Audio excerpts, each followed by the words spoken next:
Okay, good morning, or good afternoon, or good evening, or good grief. Welcome to the program. We appreciate you being here today. In the lower portion of the screen is our current subscription from the Social Blade, just in case, it does something while we're on. All right, and if it doesn't, well, you'll see it. My wife brought up this question to me that she, if you're married, yelled from the other room. You guys know what that is, right? And she said, who's watching the evening news? And what we mean by the evening news, who's watching the CBS evening news or the NBC Nightly news or ABC? Who's watching that stuff? So we want to talk about that for a little bit. The NBC, ABC, CBS are the old giants, are still standing. They are still standing. But the walls are cracked. And the roof is leaking. Viewership is falling. Trust is tanking. And the audiences are aging faster than a carton of milk in the Florida sun. And the Florida sun today was brutal. I think the airport here in Tampa reached 100 degrees for the first time in history. So it was hot out there. So in today's episode, we'll ask 4 questions. Is anybody still watching? Who are they? Why aren't people watching anymore? And what's the future for the national and local news? Let's start with some hard numbers. In July, make sure I get my stuff. In July of 2025, ABC World News Tonight with David Muir was the top-rated national newscast. But even the champ is bleeding viewers. That program is pulling about 7.3 million in total viewers a night. Not bad, right? Well, until you realize that the number used to be 3 times higher just a couple of decades ago. NBC's nightly news is about 5.6 million viewers. CBS is limping behind with 3.8 million. And most of that audience is over 60. The 25 to 54 demographic, the ones that advertisers drool over, has shrunk like $1 in the Biden economy. Now here's the thing. YouTube creators regularly beat these numbers. So some guy in his garage with a webcam can pull more engagement than a multi-million-dollar Manhattan studio. So yes, someone is still watching. They are. But it's not a movement. It's basically a managed decline. So we have to ask ourselves, who are these people? Who's watching? Let me get that. All right, there you go. Who's watching? Primarily, it's older Americans, especially those who are 60 and up, many of whom grew up watching the 6:30 and 6 o'clock news as a family. For them, Tom Brokaw wasn't just a journalist, he was a nightly guest in their home. They don't want it to change, they trust the tradition. But here's the problem. They're not being served anymore. They're being pandered to, while the newsroom caters to advertisers and agenda-driven producers. Meanwhile, younger Americans, especially those under 35, don't even know what channel NBC is. They get their news from clips on TikTok, reels on Instagrams, podcast segments, or, you guessed it, independent shows like this one. So what about minorities, working class families, or Christians?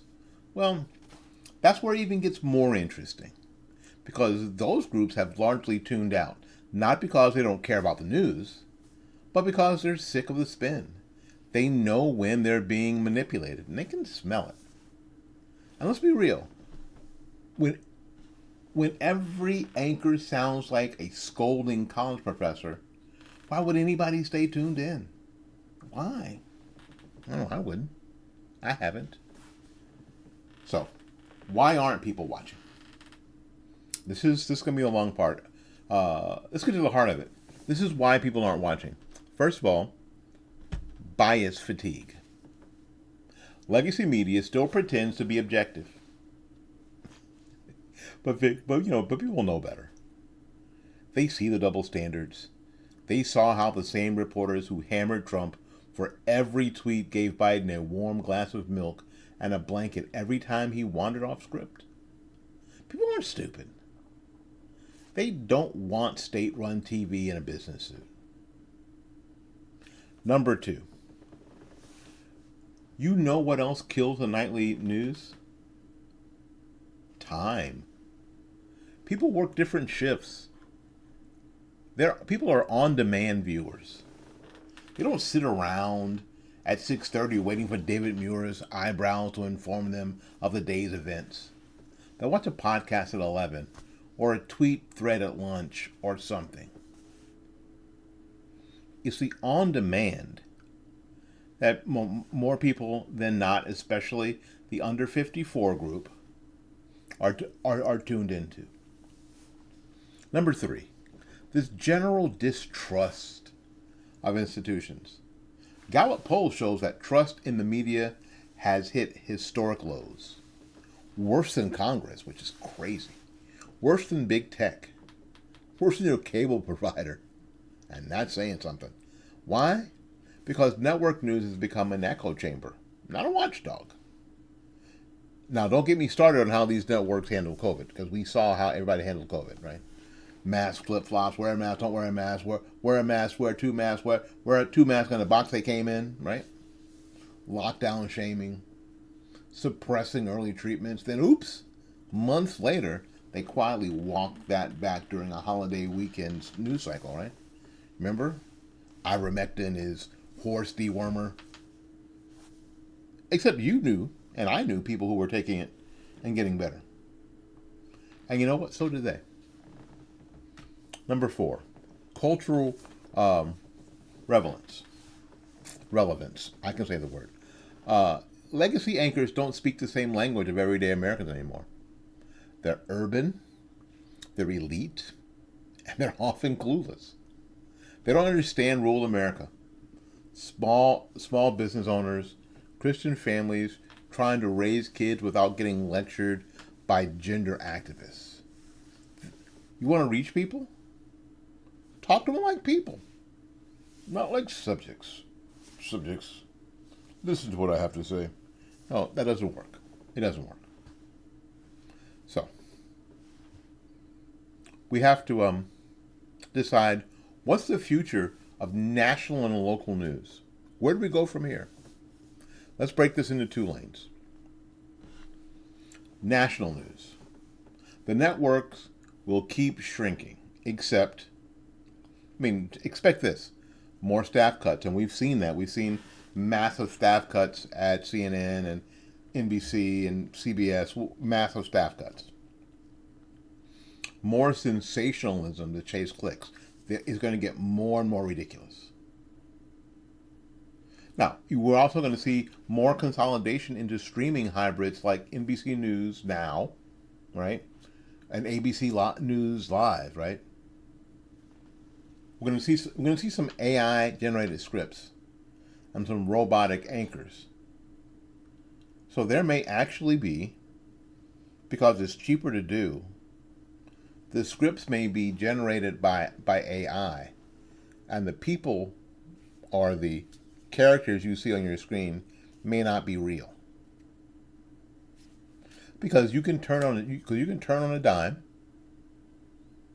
and you don't need people. Heck, you don't need a studio. You don't need lights. You don't need camera people. You don't need anything. You need a laptop and a way to get on the internet. But here's the truth. The future is decentralized. Independent media, from YouTubers to podcasters to newsletter writers, it's the new town square. It's messy. My goodness, it's messy. But it's ours. Creators with cell phones, not studios, are breaking real stories. And often they are doing it with more integrity and less budget than corporate giants. Now, on the local news. Now, this is a little bit sad. Because local news is, used to matter. It's where you found out about your local school board votes, city corruption, and where the roads were washed out by storms. But even that is dying. Why? Because Sinclair and Nexstar they're gutting some newsrooms.